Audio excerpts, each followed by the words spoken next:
This is Rating Descending. where we watch IMDb's worst 250 movies so you don't have to. I'm Michelle St. Clair. And I'm Abigail Ward. And this week we watched Siberia. When an American diamond trader's Russian partner goes missing, he journeys to Siberia in search of him, but instead begins a love affair. Let's watch.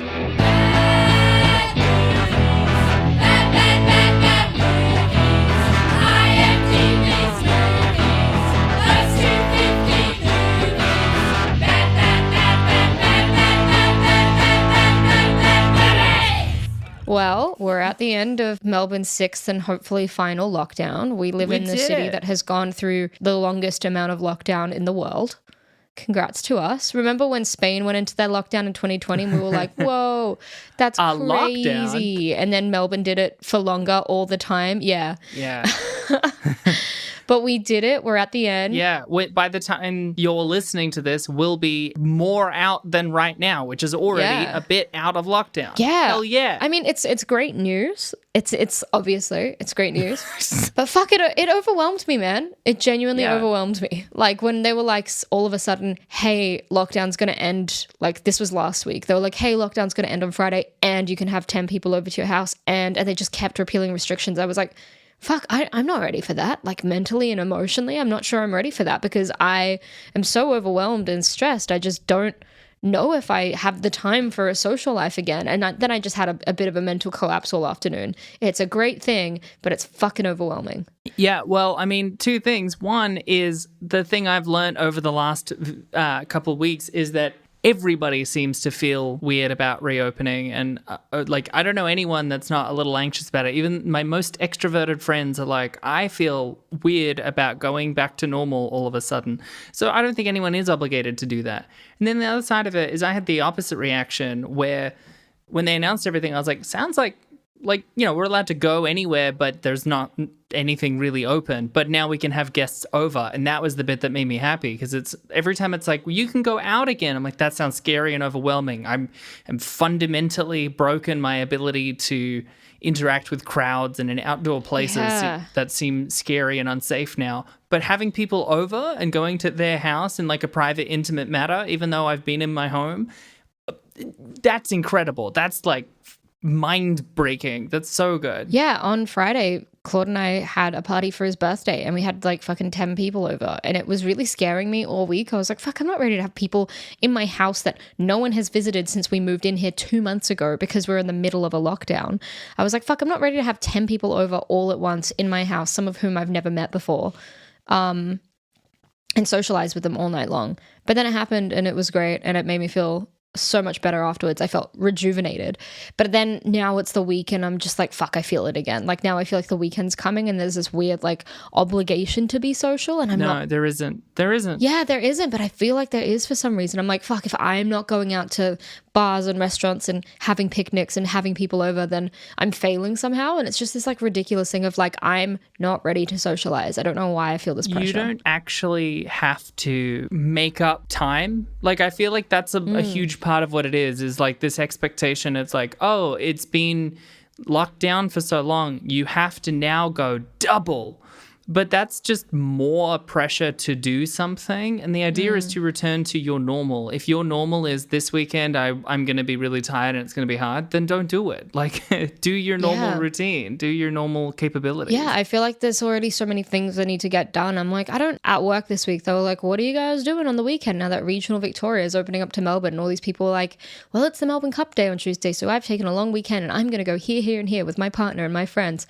And then it got to me and I was like, I haven't thought about the weekend and social things at all. Like, I don't know. Like, I haven't turned my mind to it. And I guess like most people are because most people are excited to get out. But I'm like, fuck, I'm taking one thing at a time and I cannot plan some weekend trip away this week. No way. Yeah, I'm busy. I got shit to do and it's scary. Yeah, 100%. It's good that it's over even if my routine is mostly the same, which is still just doing work. But now I can work from not home and that's nice. Well, my new office for my new job is opening on the 8th of October, so of November. So I'm allowed to go in for like half days, which will be good. But again, I'm just feeling this like anxiety about it. I'm like, fuck.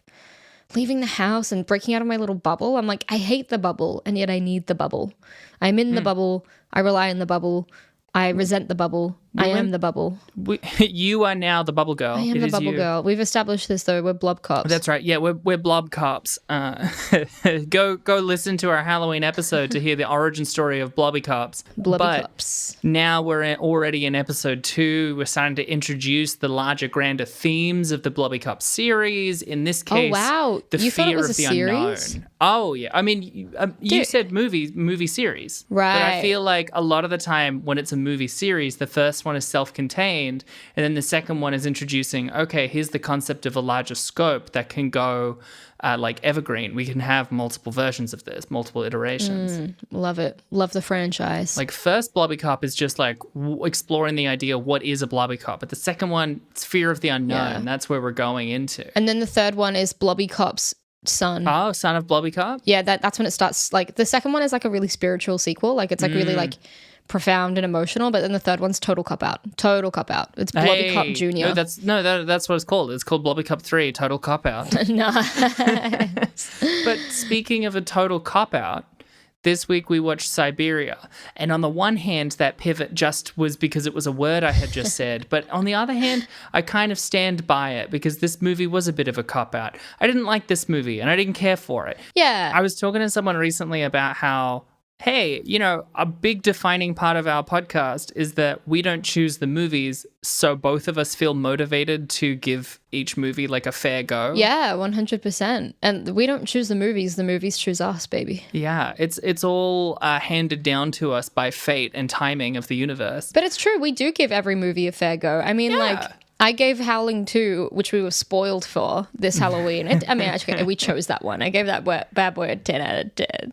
But yeah, we have to give them all a fair. We have to go into it with an open mind, hoping for the best, because we want to enjoy watching it. Yeah, and a lot of these movies are on the list because of reasons that aren't anything to do with they're a movie that's bad enough to be on the bottom 250. Yeah. This is one of those rare movies we have where it probably doesn't deserve to be on this list, but it does deserve to be on someone's list because it's not great. I'm giving it a fair go, and I really didn't care for it. It's pretentious snobbery, and I really couldn't fucking stand it. Yeah, it was such pretentious snobbery to comic levels at certain points because we've got Keanu Reeves as our leading man, so you can just imagine the gravelly voice and the long pining stares at women and landscapes. Oh, and boy. His reflection, yeah, and candles.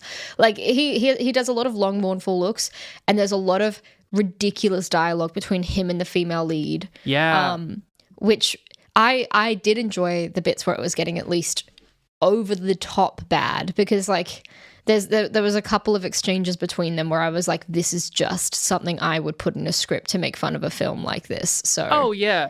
It is exactly what you would put in a satire, I think. This is like if the worst film bro in your class at film school got the opportunity to make a movie that was proving how intelligent they are. And the answer is not very. And it's proven with this movie. As I said, a lot of the dialogue is crazy. My two favorite lines were one of the guys is talking about someone that he worked with and he says, former Spetsnaz members, Spetsnaz, special forces. And it makes me want to crawl out of my skin because I 100% guarantee that this guy has criticized bad quippy Marvel dialogue. That's the exact same shit and you put it in your movie. I watched this early in the morning as I was hungover and coming down, and the copy that we had wasn't particularly loud, so it wasn't coming out very loud on my laptop. And because Keanu, because he speaks in this really low gravelly voice like this, almost like a whisper, there were some lines of dialogue, some scenes that I had to keep repeating back again and again, and I still couldn't fathom what he was saying. I was just using the subtitles. I could barely make it out, but there was that scene where he's trying to comfort her and he explains the meaning of a word, and he's like, you know what this word derives from? It derives from the Greek word blah blah blah. Okay, I can't retell you this line because I couldn't hear it very well. No, but I know it. I know the bit you mean. Yeah, and I was like, this is bananas. I had to stop and I was like, is he really breaking down the origin of a word for her? And it's meant to be this emotional, moody moment. And you're like, he's so smart and he knows so many things and he's so hunky. It's terrible. I mean, the worst line in the film is definitely when the lead actress asks what if I asked you to sleep with me? And I hate that. I feel like that exact question, women ask it way too frequently in films. I don't know who all of these women who are asking these male writers, what would you do if I asked you to sleep with me specifically, that they think it's a normal thing that a person says. The fuck are you on about? It's such a strange proposition. It's the weird femme fatale where there's this woman that is out of this guy's league and for some reason she's obsessed with him and begging him to have sex with her. And he's like, I can't. I'm committed to the job. I've got a wife at home. And she's like, please have sex with me. What would you do if you were to have sex with me? It's just, Side note, Keanu is 54 and Ana Uluru is 33, which really colored my whole relationship with watching those scenes because I'm like, why? What is going on? Wait. Her name's Uluru? She's Romanian, so I assume it's probably like Ularu or something. Yeah. But as an Australian, it being Uluru is amusing. Yeah, definitely gives you, the lightest of belly chuckles. You're like, we have one of those. When you just do a... We've got that. We've got one of those. I'll go into the overview so that we can talk about some of the specific parts of this movie. Please. So, some of the key details. This came out in 2018. The director was Matthew Ross, who I looked up, and there's two main things about him. He had previously directed the movie Frank and Lola, which I had heard of, but I've never watched. It's got like Michael Shannon and someone. Okay. One of those ones that critics loved and nobody watched because it's that kind of movie. But the other main thing about him is that for about a decade before making Frank and Lola and then this, he was a film journalist. And boy, can you fucking tell from this movie that this guy was a film critic because he seems to think he's really fucking clever. He's made the ultimate picture this, Russia. Oh my. Lots of cold blue filter shots. A very skinny, beautiful woman wants to fuck an older man. Diamonds are involved somehow. And there's a lot of guys with accents and lots of cool dialogue. And then in the end, he has to die in the forest. It's pretty sad.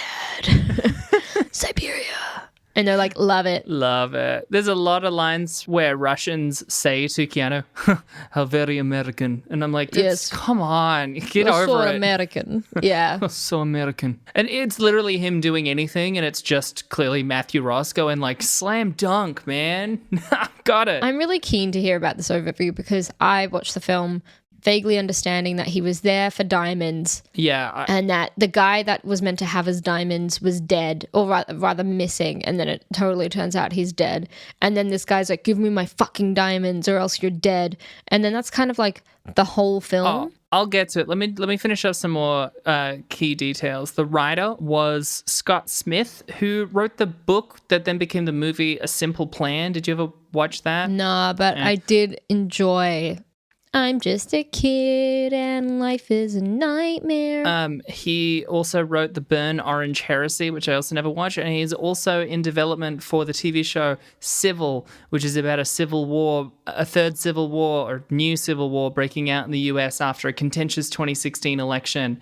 And I hate that premise because why would you write that into existence? Why not just not do that? They're already going through like a social war. We don't need like a proper civil war. But yeah, so the film starred Keanu Reeves, Anna Ularu, Molly Ringwald was the wife on Skype. I could tell, and it was really bizarre. Really threw me. The budget, I literally couldn't find. I looked really hard and I couldn't find it. I saw one website say that it was $2 million, but I couldn't find anything that came close to corroborating that. So who knows? Nice. But the box office, according to IMDb, was $636,000. That's awful. Which is quite small. Yeah.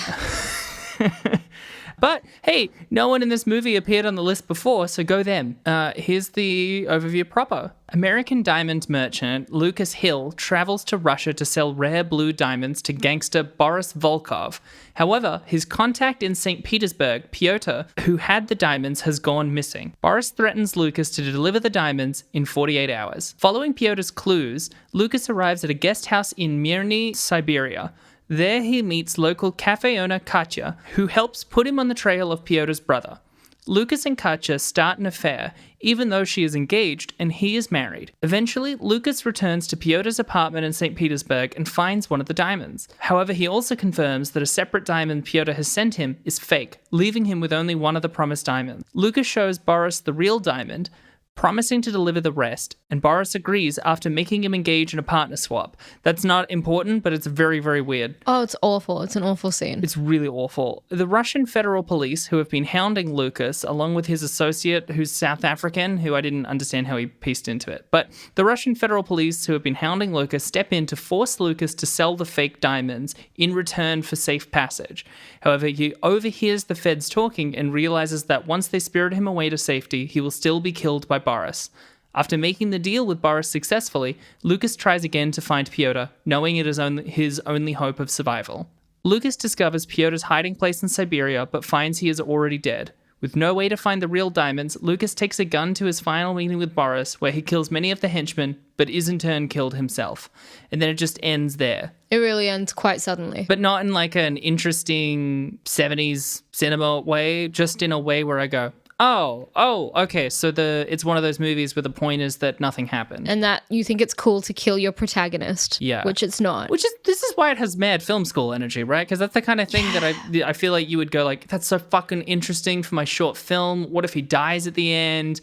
Hell yeah. Then it's going to be like, oh man, he couldn't get away. But it's like, you didn't make an interesting movie leading up to that point. And another short film like trope, just while we're on the topic, is someone's trying to kill themselves. Yeah. Like it's always like got a suicide, like a guy's trying to kill himself, but then something goes wrong and it's really comical. Yeah. Classic trope. That is a very classic trope. I literally went through and watched some of the best like Academy Award winning shorts, and yeah, a surprising handful of them have that exact scenario happen. Yeah, they love it. They love it. They really love it. This whole movie is just someone trying to be clever and telling everyone, which by the way, we get 9 minutes in and we're still seeing like opening credits. It's not like one of the cool things where there's a whole cold open and then the opening credits start. It's like there's like the lower third credits. It's just it takes 9 minutes to get to the end of them.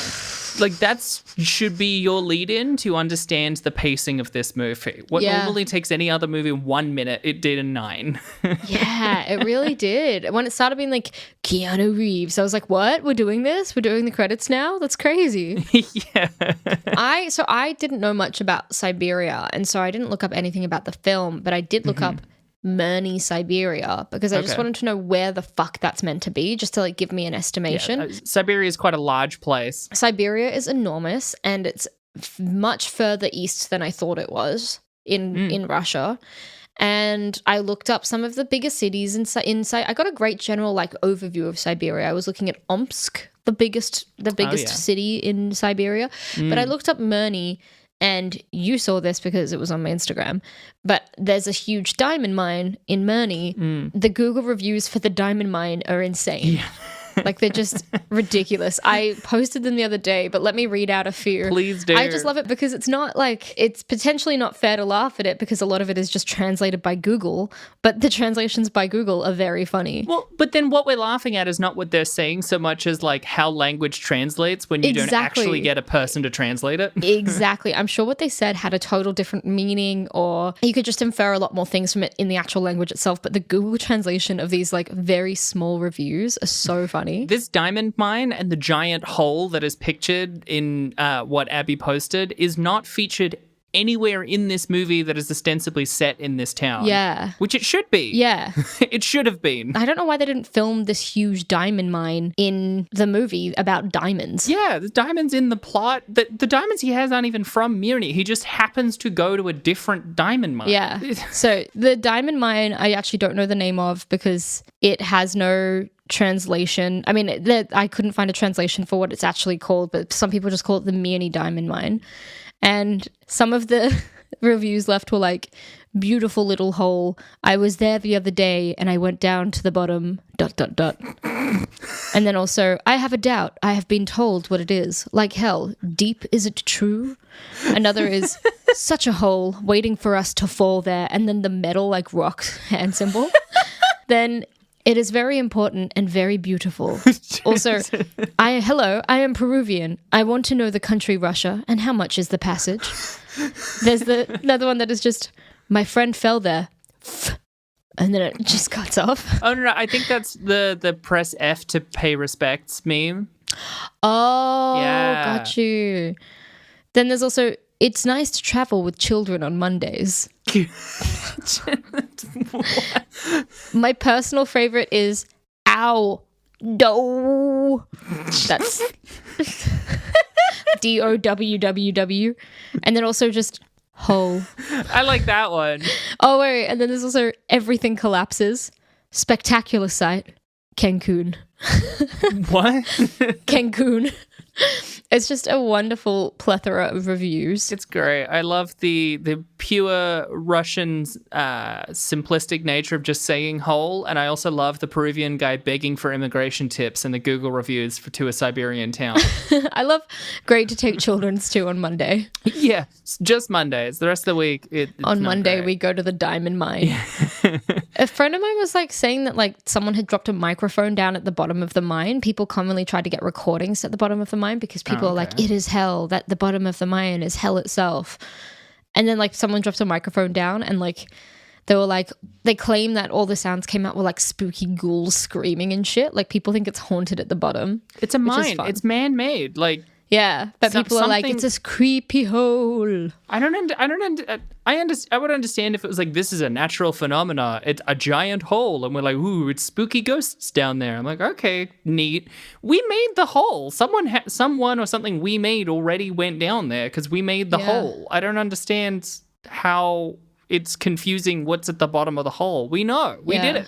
We put the hole there. I was watching this movie the same, like right after I watched Howling 2 for our Halloween episode, and I was begging for a werewolf the whole time. Like, this movie could really have done with a fucking werewolf.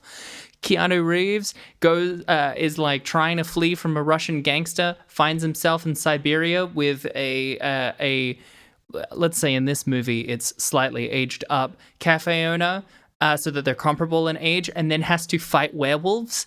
That's a great movie. I would so watch that movie. He can still stand around and look sadly off into the distance with the same expression he wears the whole movie, because that's what makes it really clever and artistic. And then, this guy will still be happy. But just put a werewolf in it. I agree. This film could have done with anything to spice it up, man. Apart from more blue filters. Yeah, that's... And another very sad, skinny leading lady. Like, I just feel like the leading lady was like very much... I found like the leading lady... almost like this leading lady from like the mid-2000s. And I think I just mean that in that she was like very beautiful and very skinny and very tragic and like... I don't know, there was something so like 2006 about this film, and I can't put my finger on why. No, I know exactly. And it might what just you be because of her aesthetic. Yeah, it's just bizarre. It bothers me that, like, I mean, I kept thinking I recognized her from something, and then I looked her up, and no, I don't. She was performing fine in the movie, but it's just everything that she's given to do is incredibly dull. And then in the back half of the movie, it goes from like this quiet, plodding sort of, is it a thriller or is it a romance? Nothing's really happening to suggest it's either. And then they start hardcore fucking quite frequently. Yeah, that's right. With these, every sex scene has these like plucking violin strings with like sad piano over it. And then the actual sex is like way more intense than would suggest for the movie that it's in. Yeah, when he puts his dick in her when they're fucking on the table in her cafe, she starts like screaming. That's how She's it like,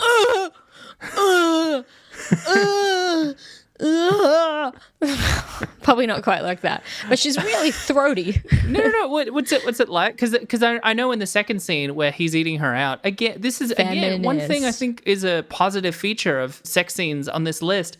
Lots of eating puss. Yeah. Yeah, and she is lying there and she's like, oh, whoa, whoa, whoa, oh, whoa, whoa. Yeah, that was her. That was it. Nailed it. I mean, that's... Maybe I'm thinking of what I sound like. Yeah, for sure. Yeah. But yeah, the sex scenes were ridiculous. They were just like so obnoxiously loud and silly and strange. There's so much like weird discourse on Twitter every now and again about sex scenes in movies that usually come from people not realizing that they're heavily influenced by evangelical Christian mothers of the 90s saying sex in movies is bad. And they go, it makes me uncomfortable. And it's like, you should actually re-examine your relationship with sex rather than call for there to be no sex scenes in movies, because it's always in franchises that feature tons of killing people, which I think is actually a much harsher thing to watch than people having sex. I'm all for sex scenes in movies, absolutely. I don't think they serve no purpose. They can be a great show of intimacy or lack of intimacy intentionally. In this, it's definitely, these are sex scenes because that's what adults do, and this is an adult movie for mature, well-read people. You know what I mean? Yeah, and they're like, we're going to show these sex scenes again and again, and they're going to be very passionate because this is a passionate romance. And it's like, you can't try and show me that this is a passionate love affair through sex alone, because the chemistry when they're not having sex is non-existent. Yeah. So you can't sell me on this relationship by showing me 4 very loud sex scenes, because I still don't believe they're in love. I'm sorry. Sorry. Fuck, Sam Matthew Ross? Matthew Ross. Sorry, Matthew Ross. You didn't quite nail it, man. I actually don't think they're in love. Matthew, come on. Get your head in Matthew. the game, Matthew. Come on, Matthew. I'm aggressively putting my chapstick on right now, Matthew, because I'm so angry. Yeah, Matthew, they should have fucked way harder if you wanted me to think they were in love. You should have made her way louder if you made me want to think they're in love. You should have made Keanu make literally any noise. You should have made him even older. Yeah. Why are their ages so similar? She should be at least in her early 20s. And he should be at least in his late 60s. Yeah. What's going on, Matthew? It's like this is barely even a slightly edgy but mostly quite milquetoast drama for upper-class white people. It's just, the whole film is that they're having an affair, and as it goes on, she's clearly getting more and more jealous about his wife, and she's like, is that what you tell your wife back in America? Do you bring your wife gifts? You should bring gifts to the people that you love. You should know that. And it's just her again and again making these weird passive-aggressive jabs about the fact that he has a wife and mistreats her and then begs him to fuck her again. I hate it. I hate it so much. Literally around the time that they were having sex, and then she starts very repeatedly not requesting, demanding that that he refer to her by his wife's name. That is when I just wrote, who wrote this woman? It's not interesting, it's just weird. And that's not one of my funnier lines, but I think it's one of the more accurate ones about this movie. I think he says to her, like, me and my wife, we're old friends. And when you're friends for so long, you begin to squint past certain things. And she's like, do you both squint? And I can't remember his answer to it. But it's just like, that's the kind of dialogue we're dealing with. Yeah. It's him very gravelly, like in his gravelly voice, just denying responsibility for the fact that he's cheating on his wife, and her just putting him down for it. I understand that, like, all writing is fundamentally putting your characters in scenarios intentionally to get, like, I don't know, reactions out of it. But I really hate the particular style of writing like that, where you make someone say something specifically for the retort. It feels like you're like writing the retort first and then trying to back someone into it so that you can say to the audience, oh, fucking slam dunk, man. So fucking deep and clever. And it's like, it's not clever. You clearly thought of that bit first and it doesn't mean anything. So fucking dumb. I just, didn't like it at all. Can't even think of highlights because it was so drab and boring. But there was one really nice shot of some factories pouring out smoke in Murney, and that's kind of all I got. Yeah. That's all I got. It also, like, the third act really bothered me because it felt like it could have been something, because it's like clearly trying to set up a sense of inertia about the inevitability of him being killed, right? Him talking to a variety of people who keep kind of saying to him, well, the only way you're going to get out is like this, but we, the audience, are pre-prepared with the information that he can't do that. And so it's trying to build up this, like, fatality to it, or yeah. But the problem is that, like, there's no momentum, so it doesn't feel like we're, like, slow rolling down a hill and we know we're going to hit the bottom. You know, like, In Bruges has a fatalistic ending that we knew was going to happen from the beginning. Like, the setup is telling you exactly what the ending is, and they mostly just sit around. It's a very similar movie, is what I realized when I was watching the third act of this. I'm like, this is bad in Bruges. In Bruges is the same premise. We know the thing, and then they sit around. But that movie has fucking inertia. It moves. This film just sits you in this sad, snowy region of Siberia, which is Murney, and then it just makes you go through this torment. I don't even want to, actually almost just don't want to touch on the partner swap scene, because that shit was awful. That was just like a rape scene, and then you just see her crying and having an emotional breakdown afterwards. It's awful. Yeah. I appreciate that they didn't treat it as lightly as I thought they would going into it, but I still didn't like that it happened at all. Yeah, I did. I appreciate that they actually gave us an insight into how she felt during the scene and after the scene. It was very realistic and very awful. And I think they dealt with it with like a lot of respect in a way. Like, they weren't like graphic, they didn't linger, but it was incredibly uncomfortable and awful to watch. The whole film was just, I just never want to go to Siberia. Well, yeah, it's not. Look, like, maybe I'll go to Omsk. Omsk looks nice. Yeah, Omsk sounds rad, but I'm as far as I can understand from Russian cinema, it's not exactly a place where they're saying, "Come here, you'll love it." To Siberia. One time I did this is my second piece of information I have about Siberia, apart from the Murney diamond mine. One time I did a test online to find out what my past life was, and I was a Siberian spy, which is pretty cool. That is pretty cool. I mean, that definitely means you did some really fucked up things, and I think you should apologize for them. Yeah, my past me is getting cancelled. Sorry, Abby, past you is getting cancelled. Well, apparently I was a Siberian spy in the 13th or 14th century. Something fucking bananas and ages ago. Full-on Turkic, not even Russian, like old school fucking out in the wilderness shit. Holy wow. Boy. Yeah, that's cool. Yeah, I don't even know who I had business spying on at the time, but I'm glad I made a profit. I'm glad I made it a business and a career. From the one village over, the other Tatars. I don't it was know probably how a to say side Tatars. hustle. I don't think there was enough just people in side Siberia at the time for me to You were the have butcher and an the efficient spy business. Yeah. Do you want to hear some trivia so we can at least talk about something? Fuck yeah. IMDb trivia. I don't have a huge amount of trivia. Here's the bits that I could find that I thought were interesting. Okay. Nicolas Cage turned down this role before it went to Keanu Reeves. Keanu has previously already done films that Cage turned down, namely Constantine and The Matrix. Oh my god, Nicolas Cage turned out The Matrix? I just Yeah. can't imagine what that film would be like with Nicolas Cage in it. It's more famous that Will Smith turned it down, I guess because he's both arguably a bigger A-lister and I think he got further into the process, but Nick Cage also turned it down. Oh, wow. Imagine, like, it must feel odd, like, Keanu knowing, like, hey, I'm a star in my own right, but I do have this weird trend of taking roles that a particular actor keeps turning down, and that makes me feel shit. I guess that's how Jerry O'Connell feels about Jeff Davis. Hey, call back to Kangaroo Jack. Hey, Jerry O'Connell. Did I mention that Jerry O'Connell was rated the world's sexiest man in 2004? That's my Every go-to damn day. Jerry O'Connell fact. Here's another piece of trivia. Just because I realize now that we haven't mentioned it, the diamonds that he's supposed to have are blue diamonds. It's, I think, 12 blue diamonds, of which he only ever gets one. Diamonds of this color and size are exceedingly rare. One would be hard-pressed to find a single round one on the market worldwide. If someone offers you 10 of them all round, every expert in fancy-colored diamonds, the official term for them, would immediately know that they are fake without needing spectral analysis. And I think that's really fun, because for a movie that prides itself so clearly on being so fucking clever, it couldn't get that right. Yeah, so our protagonist is really bad at his job. Yeah, apparently he Great doesn't to know. that they're so rare that everyone should have gone like, wait, you have 10 diamonds? Fuck that. Yeah. You know, these are bullshit, right?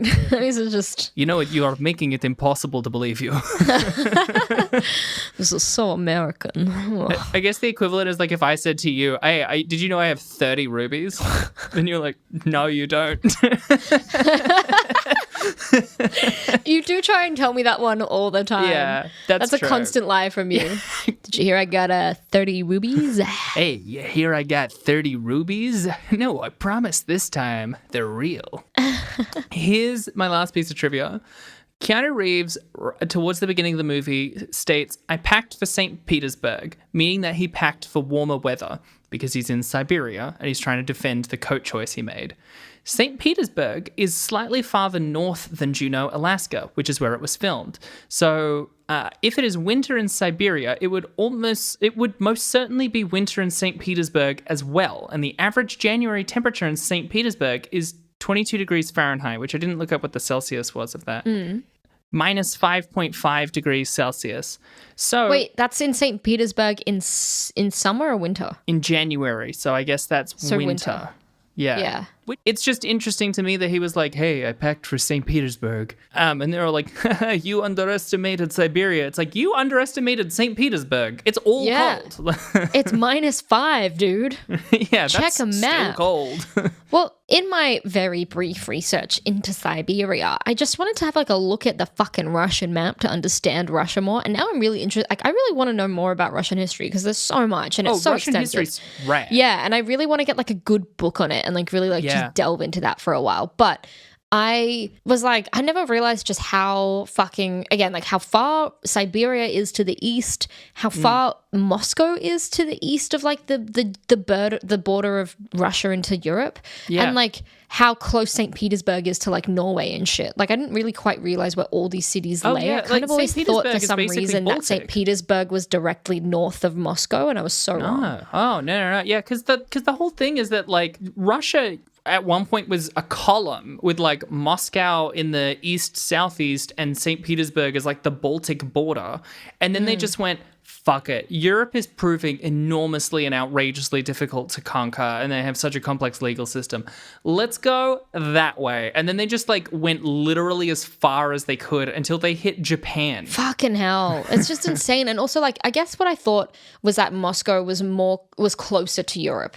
I actually thought that was really where I went wrong. I thought St. Petersburg wasn't far from Europe, but I really thought Moscow was far closer to Europe than it was. Well, that's what I think is so interesting about Russia is that, like, I feel like, especially in Anglo countries, I don't know how they feel about it in a lot of the rest of Europe and stuff, but we tend to view it as, like, the weird part of Europe. Like, it's still part of Europe, but it's a little different. But it's not, like, it's kind of the point where it starts to be not the same as the rest of Europe and European history and all of that. It's like its own sort of, I mean, certainly it's almost as big as the rest of fucking Europe, but it has so much more in common with like Central Asia, which it colonized for a long time, and a shared history with China. Like there's so much going on in that part of Russia that's just outside of the bounds of Europe, which mostly has stuff to do with each other. Yeah. So it's interesting. It's like this border area. Well, now I'm looking at a map and now I'm realizing that I wasn't wrong in that Moscow is actually almost directly south of St. Petersburg. In fact, it's slightly more west than St. Petersburg. Oh, is it? It's just a bit further than the border because the border extends out further west down south. So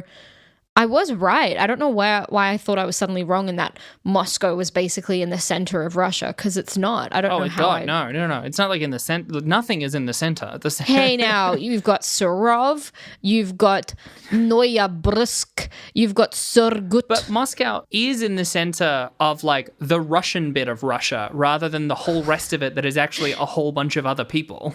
Yeah, 100%. I just fucking... Siberia is so far east. Siberia is over Mongolia. Murny is just fucking... It's fucking bananas, man. It's like almost at the same like latitude or longitude as Beijing. Yeah. That's what I mean. Like it's crazy. It has way more shared history with the other like Turkic and nomadic people from like Mongolia and all the Kazakhs in Kazakhstan and Central Asia and stuff. Like all of those have so much more history with Siberia. It's crazy how much I we want to don't read know. more. Look, there's one takeaway that I've gotten out of Siberia, and it's now I want to know more about Russia. So like that's kind of cool. Like now I'm actually quite inspired to understand more about the history of Russia, and that's really fun. Now that I have like a contrast of how interesting it isn't, I want to find about how interesting it is. Yeah, exactly. Do you want to hear some reviews? Yeah, baby. Reviews! I have a whole bunch of reviews because I was worried that we wouldn't have much to talk about for this week, so I just grabbed a whole bunch. But first off, it has 12% on Rotten Tomatoes. We're finally in the 4.3 on IMDb. We've gone down a point. Oh my God, we're here. We made it. We've been we at made 4.4 it. for like fucking 6 months, man. It's been wild how much of them are just 4.4. This list is top heavy because of the review requirement. Yeah. One of the professional reviews I got, Kath Clark from The Guardian, said, "It's a film with ambitions to do something more than the video game shootouts of John Wick. But what that is, I don't think the filmmakers ever discussed in detail." That's exactly what it is. It has a lot to say, 100%. but it doesn't ever really tell you what that is. No. Here is an IMDb review. It's titled Because Keanu by M. Baz Home. I watched it for Keanu. I didn't hate it. The female love interest bugged me. Maybe I'm just jealous. Not much intrigue or suspense, but lots of kinky sex scenes. Kinky. Not as terrible as Exposed, which I think is actually our next movie next Oh, week. shit. And not as awful as Bad Batch. I'm rating it 10 because Keanu, but really it's a 4. 10 out of 10. I'm rating it 10, but really it's a 4. I love the description of kinky sex because it's just like the nicest vanilla sex. Yeah. They're kissing a lot. He eats a pussy. Like, it's just really stock standard nice sex. It tells me a lot about M. Baz Home's sex life that they described this as kinky. Yeah, man. We're with you, brother. Hold up. We're thinking of you. So this one is titled Respect for the Whole Team in This Movie by Dulceek.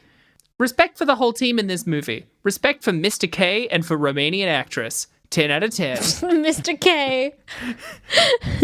It's so easy to look up. All of their names are in the credits. Why just call her Romanian actress? Mr. K. Here's another review called I Loved Anna by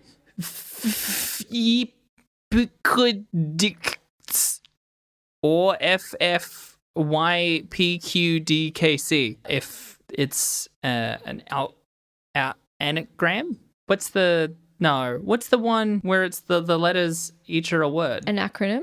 An acronym. An acronym. Acronym. An acronym. Acronym. An acronym. Yeah. Acronym is the word. We are talking about one acronym, which would be N space. Listen, acronym. we are, but when I first said it, I said an acronym as in the entire word, an acronym. Okay. I thought the whole thing was an acronym. That would be the opposite of an acronym. Fucking hell. We're not very bright, are we? I guess we get off in being smarter than these people. I loved Anna in this. We do. I loved Anna in this film. She was so gorgeous, so passionate, so full of love. If I were given the flint of Anna's love, I just might burn my house down. 10 out of 10. The flint of Anna's love. Hate that. I love it. I hate reviews like that where it's just talking about how hot and beautiful the female lead is. Yeah, man. Men are creepy. Men are really creepy. I think I had to break this down for Claude the other night. I was like, some men just watch movies for the female actresses, right? And he was like, men wouldn't do that. And I'm like, yeah, they would. Just because you don't do it doesn't mean men don't do it. Men are creeps. Men, we have banks of evidence that they do. It's clear to me that he's not a fan of the podcast. Yeah, I can. Many IMDb reviews I have read attest to the fact that a lot of men develop these weird parasocial relationships with actresses they've never met, and then they pursue everything that they've ever been in, so they can basically emotionally wank to them. It's bizarre. Maybe even physically. I don't know. Which is mostly a problem because they make it other people's problem. Yeah, it's when they come to IMDb and we have to read out the reviews that it particularly becomes a problem for me. Just to interrogate ourselves for a moment, I don't know if we have to. I think we very much choose We are to. contractually obliged Sorry, to that's read right. these reviews. That's right. Here's another review, and also it has a little shout out in it. I wonder if this guy will ever listen. Something New and Out of the Ordinary by Sammy Peralta Music. I really despise a basic formula, knowing what to expect, love story, unless it involves a Cary Grant, Grace Kelly, etc. vibe in that time period. Siberia is an unconventional take on your basic love affair / story. The film begins one way and goes in many directions, with Reeves and Ularo serving as the grounding factor that makes you want to keep watching. Reeves is his usual minimalistic self, a technique which he owns perfectly, and Ularo gives a stellar performance, exercising her brilliant acting chops in all its splendor for all to see. If you want to see something that's not run-of-the-mill, give Siberia a shot. You won't be disappointed. Director Matthew Ross succeeds in bringing his vision across brilliantly. Check it out! Sammy Peralta brackets, actor, recording artist, producer, brackets. So, you know, shout out Sammy Peralta. Check out his music. I didn't, but you Huge can. plug for Sammy Peralta. Because of Jake Peralta, Sammy Peralta sounds like just a terrible knockoff cop. He's the villain in Blobby Cops.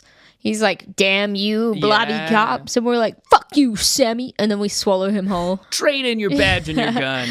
No, or else we'll swallow your badge and your gun. Oh, I like that. What you don't know, though, is that Sammy Peralta paid me $500 to read his IMDb review. Money put to very good use. Here's another review. Wow. Just waiting for part 2 by Ken Curlew. Or ew. Ken Curlew. If there was an expectation coming into this movie, then I can understand. The hero didn't win. The movie didn't end. This movie did what most movies should be doing today in 2018. It left you waiting, going, what the fuck just happened? From beginning to end, we barely knew much about the star, the sound engineer. The atmosphere of the cold white north stole the movie. It was the humble beginning to a magical work of art. This movie will be applauded years after, which is always the best. Matthew Ross. Unbelievable. Cinematography. 10 out of 10. This guy put a lot of pauses in there that I had to make sure were in there. Also, this movie attracted a lot of people with IMDb handles as full names, which I think is a distinct part of this movie. And I want to end the review section. It's not a full review. It's just a title of one, because I just loved it. The title of one of them was Not a 1. So definitely a 10. Well, what was your review? Michelle, I didn't have a good time. I didn't like it. I did find out a few things about Siberia and Russia, and it really brought me back to my Siberian 14th century roots. But a good time did not I have. Even Keanu Reeves couldn't save this absolute disaster. It feels like a film school student just got given a big budget and Keanu Reeves and said roll with it. So, yeah. Not a fan. Wouldn't watch again. Happily want to forget and already forgetting. For me, 2 out of 10. No. Yeah. 2.2 out of 10. 2.2 out of 10. Yeah. 2.2? Yep. Okay.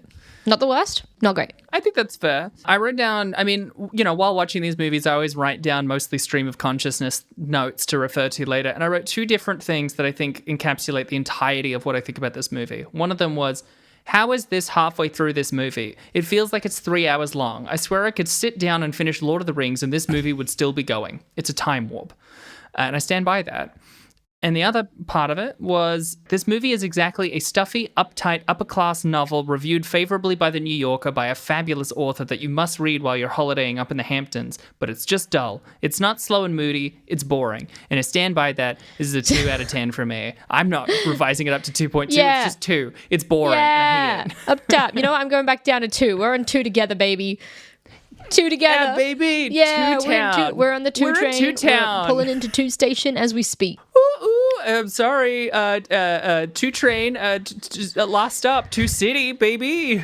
We're at the two city limits.